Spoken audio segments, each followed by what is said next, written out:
आयुक्तालय के YouTube channel ज्ञान सुधा पर आप सभी का हार्दिक स्वागत और अभिनंदन। जैसा कि हम बात कर रहे हैं हिंदी भाषा, साहित्य और काव्य शास्त्र पर और हमारा केंद्र बिंदु है आगामी सहायक आचार्य शिक्षक भर्ती परीक्षा या कि कॉलेज लेक्चरशिप परीक्षा, जिसमें हम आज बात कर रहे हैं कबीर की, जो कि पाठ्यक्रम में समावेशित हैं। और जब हम कबीर को देखते हैं तो कबीर जो कि जिनके संपादक श्याम सुंदर दास हैं और जो कि काशी नागरी प्रचारिणी सभा के सौजन्य से प्रकाशित हुई है, उस पर हम बात कर रहे हैं। और जब हम कबीर को देखते हैं तो कबीर का जन्म यूँ तो स्पष्ट नहीं है, लेकिन कबीर का जन्म अध्ययन से संवत 1455 के आसपास ठहरता है और उनका देहावसान संवत 1575 ईस्वी में माना गया है। तो ये एक तथ्य है जिस पर हमें ध्यान देना चाहिए। फिर जब हम कबीर की बात करते हैं तो कबीर भक्ति काल के कवि ठहरते हैं और भक्ति काल को जब हम देखते हैं तो 1400 से 1700 विक्रम संवत भक्ति काल का समय माना जाता है। और जब हम भक्ति काल को देखते हैं तो अध्ययन सौलभ्य की दृष्टि से और प्रवृत्ति की दृष्टि से जब हम बात करते हैं तो वहाँ पर जो भक्ति काल है सगुण और निर्गुण दो धाराओं में बटा हुआ वहाँ दिखाई देता है।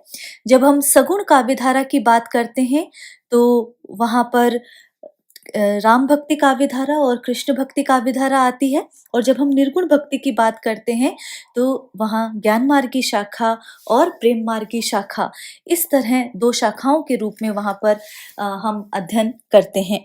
तो इनमें चूंकि भक्ति की प्रधानता रही है दोनों ही शाखाओं में, चाहे वो ईश्वर की सगुण भक्ति की हो वहाँ पर या निर्गुण ईश्वर की भक्ति की हो, तो दोनों ही प्रकार में वहाँ पर जो है वहाँ पर भक्ति की प्रधानता हम देखते हैं।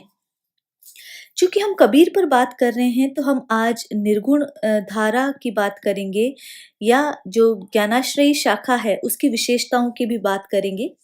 तो जब हम ज्ञानाश्रयी शाखा को देखते हैं जो कि निर्गुण भक्ति की एक शाखा है, तो वहाँ पर उस काव्य धारा का आधार जो है निर्गुण ब्रह्म उसका आधार ठहरता है। और जब हम निर्गुण ब्रह्म को देखते हैं तो वहाँ पर उसमें जो मुख्य शब्द आते हैं वहाँ पर निराकार या एक जो शब्द आता है संत, ये शब्द बार बार आता है।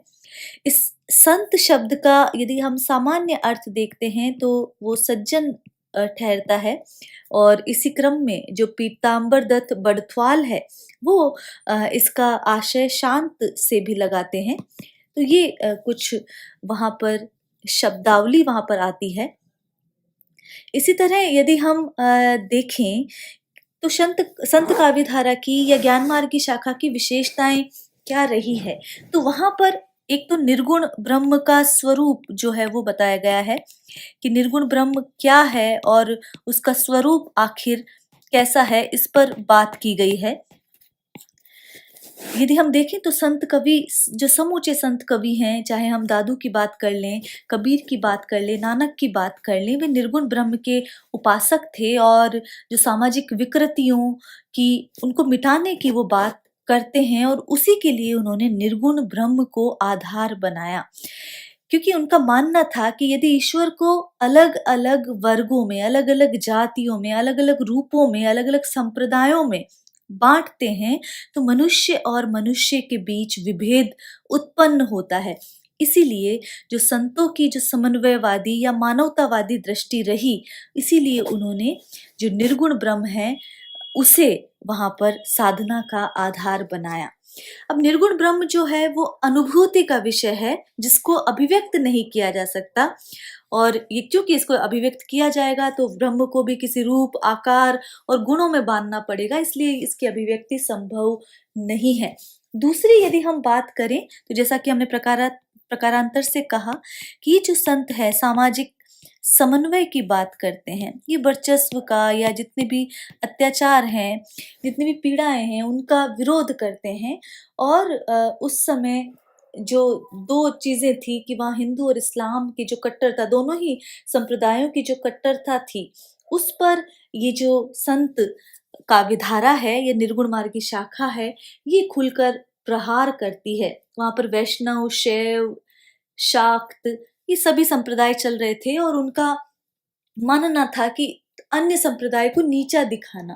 तो यहाँ पर इन कुप्रवृत्तियों को मिटाने का प्रयास संत साहित्य द्वारा दिखाई देता है।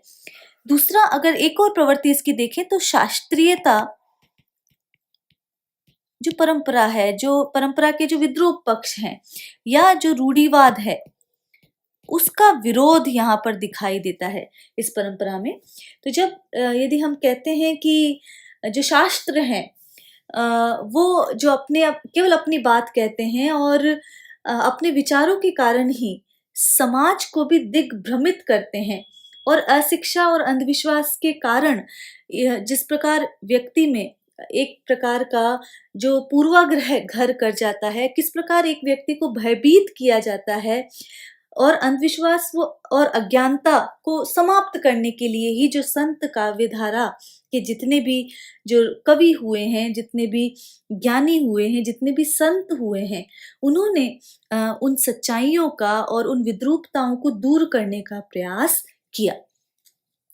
यदि एक अगला बिंदु देखें तो वहां पर साधना पद्धति की बात आती है और जब हम साधना पद्धति में देखते हैं तो बहुत सारी पद्धतियों का समन्वय यहाँ पर दिखाई देता है।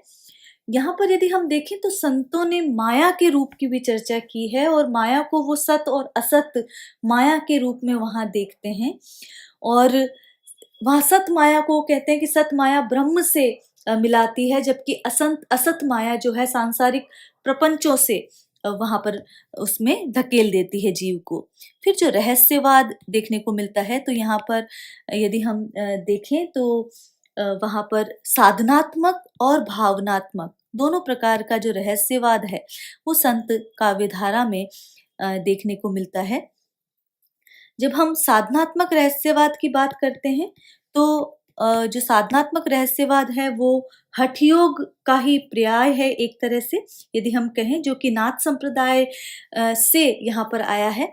और भावनात्मक जो रहस्यवाद यदि हम देखते हैं तो सूफी कवियों की देन है, जिससे जिन संत कवियों ने इसका आधार ग्रहण किया है। एक और जो बात महत्वपूर्ण आती है वो है गुरु का महत्व। जितने भी संत कवि हैं वो गुरु के महत्व को स्वीकार करते हैं कि जो निर्गुण ब्रह्म और उसकी रहस्यवादी साधना जो है उसे समझने के लिए सद्गुरु का बहुत अधिक महत्व है, क्योंकि रहस्यवादी स्वरूप है तो उसे समझना दुरूह हो जाएगा और सद्गुरु जो है वो उसे सरल बना के उसे समझा देता है, एक मार्गदर्शक की भूमिका में होता है। जो मुख्य बात यह है कि जितने भी संत कवियों को हम देखते हैं वे निरक्षर थे, अनपढ़ थे, अपढ़ थे, इसीलिए उनके काव्य में बनावट वहां पर दिखाई नहीं देती। यायावरी प्रवृत्ति है, देशाटन उन्होंने बहुत किया है, इसलिए भाषा जो है अनगढ़ है और बहुत सी भाषाओं के शब्द इनमें मिलते हैं, चाहे फिर वो ब्रज हो, अवधी हो, राजस्थानी, पंजाबी, खड़ी बोली, इस प्रकार के जो शब्द हैं वो मिलते हैं। इसीलिए इनकी भाषा को पंचमेल खिचड़ी भी कहा गया है और या फिर सधुकड़ी भाषा कहा जाता है। तो ये बातें कुछ जो है पंचमेल खिचड़ी, ये ध्यान रखना जरूरी है। तो निर्गुण भक्त कवियों में हम कबीर की बात कर रहे हैं और जब हम कबीर की बात करते हैं तो हमें पता है कि जो कबीर स्वयं को काशी का जुलाहा कहते हैं। यदि कोई व्यक्ति इनकी जाति पर बात करता है या ऐसे प्रश्न जो पूछे जाते हैं तो स्वयं को काशी का जुलाहा कहते हैं और इस निवास स्थान के संबंध में उन किसी भी प्रकार का मतभेद अमूमन नहीं दिखाई देता, यद्यपि जन्म और मृत्यु के संबंध में विवाद वहां पर हैं। कबीरपंथी परंपरा के अनुसार यदि हम देखें तो उनकी जन्मभूमि काशी ही थी, परंतु कबीर के एक पद के आधार पर ये कहा जा सकता है कि उनकी जन्मभूमि मगहर थी। तो ये विरोधाभास है, जहां से ये काशी आए और मृत्यु से पहले फिर मगहर चले गए। जब वह अपने आप को जुलाहा उन्होंने स्वयं कहा है, मेरे राम को अमय पद नगरी कहे कबीर जुलाहा, तिनको मुक्ति का संसा नहीं कहे कबीर जुलाहा। तो ये दोनों जो पद हैं वो कबीर ग्रंथावली में समाहित हैं। कबीर का काव्य देखते हैं तो हम कबीर भक्त थे, लेकिन वे सामाजिक रूढ़ियों, अंधविश्वासों, हिंसा, माया और छुआछूत आदि का तीव्र और मुखर विरोध करते हैं। वे तीर्थाटन का विरोध करते हैं, जहाँ पर वो कहते हैं गंगा नहाए कहा को नर तरिंगे, मछली न तरी जाको पानी में घर है। तो मछली जिसका पानी में घर है, जब वही पार नहीं उतर पाई तो गंगा नहाने से क्या होगा, सीधा सीधा वो तंज करते हैं। मूर्ति पूजा का विरोध करते हैं कि पाहन पूजे हरि मिले, तो मैं पूजू पहाड़, ताते तो चाकी भली पीस खाए संसार। इसी तरह हिंसा का विरोध वो करते हैं, दिन भर रोजा रखत है, रात हनत है गाय, यह तो खून वह बंदगी, कैसे खुशी खुदाए। इसी तरह एक और है कि बकरी पाती खात है, ताकि काड़ी खाल, जे नर बकरी खात है, ताको कौन हवाल। इसी तरह जो जाति पाति और छुआछूत का वो विरोध करते हैं कि एक बूंद ते विश्व रचो है, को बामन को शूद्र, एके बूंद एके मलमूत्र, एके चाम एक विदा। तो ये सारी बातें वो कहते हैं। इसी तरह जो सांप्रदायिकता की जो बात थी उसका वो विरोध करते हैं कि हिंदू कहे मोहे राम पियारा और तुरक रहमाना, आपस में दो लरी मुवे, मरम न काहू जाना। तो राम नाम का मर्म कोई नहीं जानता और आपस में सभी लड़ते रहते हैं। जब हम कबीर के पद पढ़ते हैं, साखियाँ पढ़ते हैं, तो हम देखते हैं कि कबीर पर बहुत सारे दर्शनों का प्रभाव वहाँ पर है। और चाहे वो हठ योग हो, चाहे कुंडलिनी जागरण की बात करते हैं, ये सारी चीजें वो नाथ से लेते हैं, नाथों से लेते हैं। सिद्धों से वो पंच मकारों की बात लेते हैं, जिसमें मुद्रा, मदिरा, मैथुन, मत्स्य और मांस की बात, उसके आध्यात्मिक अर्थ लेते हैं। और इसी तरह जब हम देखते हैं तो जो गुरु की महत्ता वाली बात है वो उन्होंने सिद्धों से ली है। तो इस प्रकार अनेक प्रकार के जो दर्शन हैं उनका प्रभाव यहाँ पर देखा जा सकता है। तो कबीर जो है नाद बिंदु की साधना, षट चक्र भेदन से बात वो करते हैं। और सिद्धोनाथों ने जो ईड़ा, पिंगला और सुषुम्ना को ललना, रसना और अवधूति का नाम दिया, कबीर इन्हें गंगा, जमुना और सरस्वती नाम देते हैं। तो ये बहुत सारी बातें वहां पर देखने को मिलती है। कबीर के काव्य को जब हम देखते हैं, चूंकि हमें कबीर के काव्य का ही अध्ययन करना है, तो वहां निर्गुण उपासना मिलती है, जो कि हमने बात की। ज्ञान का उपदेश जो है वो देते हैं, वो ज्ञान की महत्ता वो बताते हैं, जिसके अनेक पद हैं। माया महा ठगिनी हम जानी, ऐसी भी बात कहते हैं। साथ ही जो नाम की महत्ता है उसकी बात कहते हैं कि नाम किस प्रकार महत्वपूर्ण है। तो नाम की महत्ता की वे बात करते हैं, राम नाम की महत्ता। इसी तरह प्रेम की महत्ता उन्होंने बताई है कि प्रेम जो है किस प्रकार महत्वपूर्ण है मानव मानव के लिए, या फिर ज्ञान और नाम के साथ साथ प्रभु प्रेम की महत्ता किस किस तरह जरूरी है, और परमात्मा की भक्ति में प्रेम क्यों सर्वोत्कृष्ट है, क्यों महत्वपूर्ण है। वो कहते हैं ढाई आखर प्रेम का पढ़े सो पंडित होय। इसी तरह नीति की बात की जाती है तो वो कहते हैं साँच बराबर तप नहीं, झूठ बराबर पाप। इस तरह की बातें हैं। समाज सुधार की बात की जाती है, रहस्यवादी भावना की बात की जाती है, और साथ ही जो श्रृंगार के संयोग और वियोग पक्ष की बात करते हैं। और जो अधिकांश पद हैं वो श्रृंगार रस में रचे गए हैं, क्योंकि वहाँ अध्यात्म महत्वपूर्ण रूप से आया है, प्रभावी रूप से आया है, इसलिए ये चीजें देखी जा सकती है।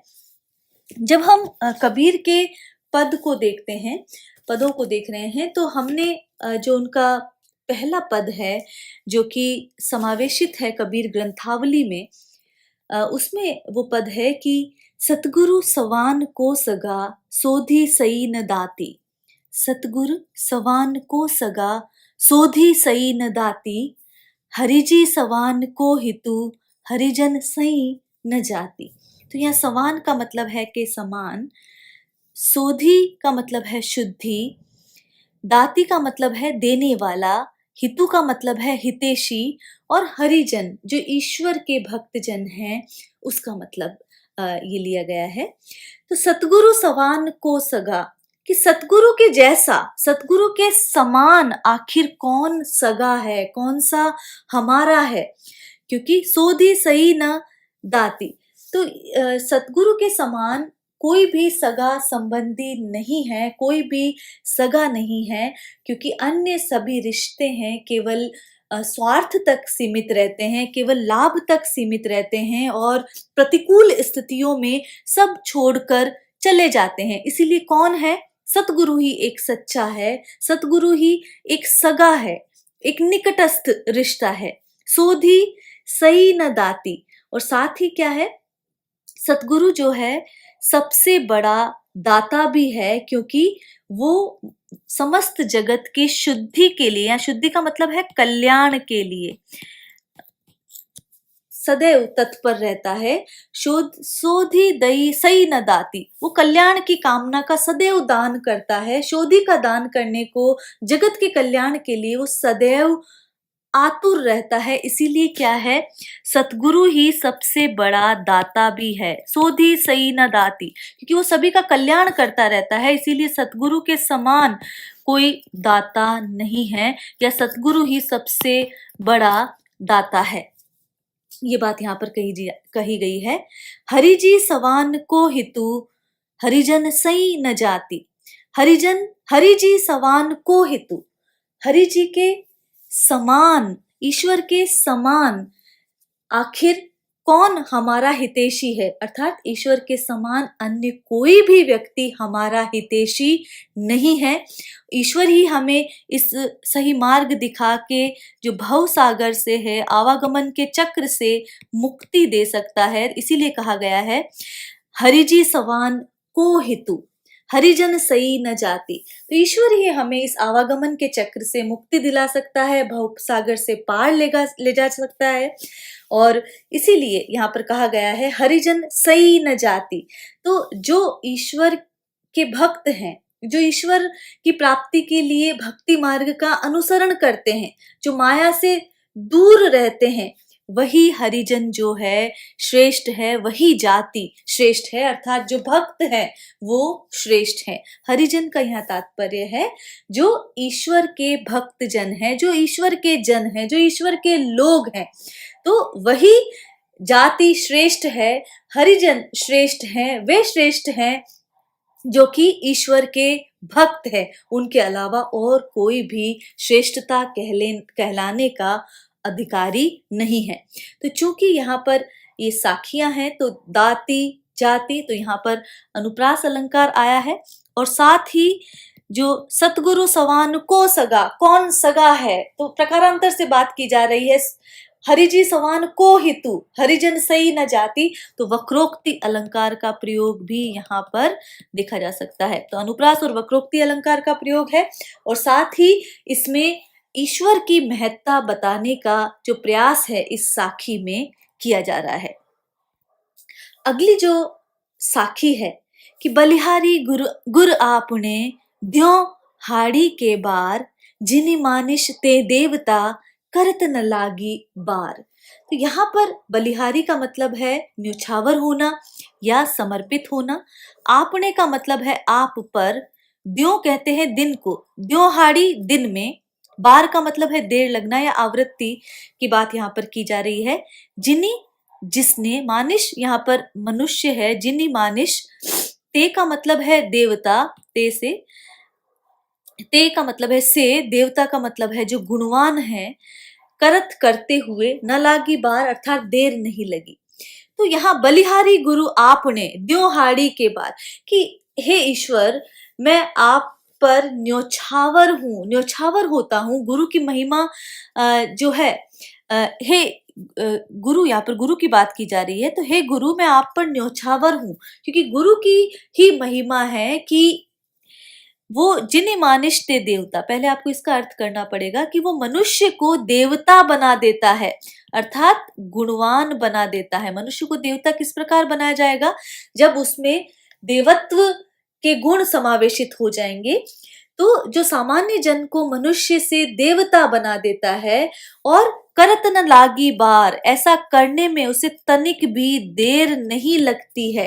तो ये बात यहाँ पर कही जा रही है कि ऐसा गुरु जो सामान्य व्यक्ति को भी देवत्व से भर देता है, उसके सभी विकारों से दूर कर देता है, उसे शुद्ध कर देता है, ऐसे गुरु को मैं नमन करता हूँ। तो ये बात यहाँ पर की जा रही है बलिहारी गुरु आपने, कि मैं आप पे न्योछावर जाता हूँ और बार-बार इस पे मैं आपको नमन करता हूँ। और दिन में कितनी बार नमन करूँ? मैं आपको एक दिन में कितनी बार नमन करूँ? ऐसे गुरु को मैं दिन में कितनी बार उस पर बलिहारी जाऊँ, कितनी बार उन्हें नमन करूं, ऐसे भावों से बात की जा रही है कि ऐसे गुरु के चरणों में बारंबार नमन है और जितनी भी बार नमन करें वो कम ही प्रतीत होता है, जो कि मनुष्य को देवता बना देता है और उसे ऐसा करते हुए जरा भी देर नहीं लगती।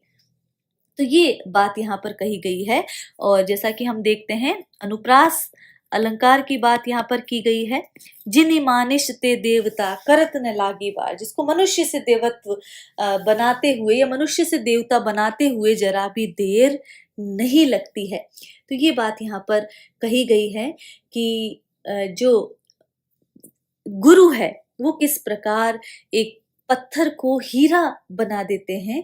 और इसी क्रम में एक अन्य दोहा भी है, गुरु कुम्हार शिष्य कुंभ है। तो ये बात यहाँ पर कबीर ने अनेक दोहों के माध्यम से गुरु की महत्ता की बात कही है। और वो बार बार ये बात कहते हैं कि गुरु क्यों महत्वपूर्ण है, गुरु के जो जरूरत क्यों है, क्योंकि वो जो निर्गुण मार्ग की जो दुरूहता है उसे सरल कर देता है और एक सद्मार्ग पर ले जाता है, इसलिए गुरु महत्वपूर्ण है। तो हमने आरंभिक 2 पदों की बात की, आगे हम कबीर पर बात करना जारी रखेंगे और उन पर महत्वपूर्ण प्रश्नों की चर्चा करेंगे। आज के लिए इतना ही। नमस्कार।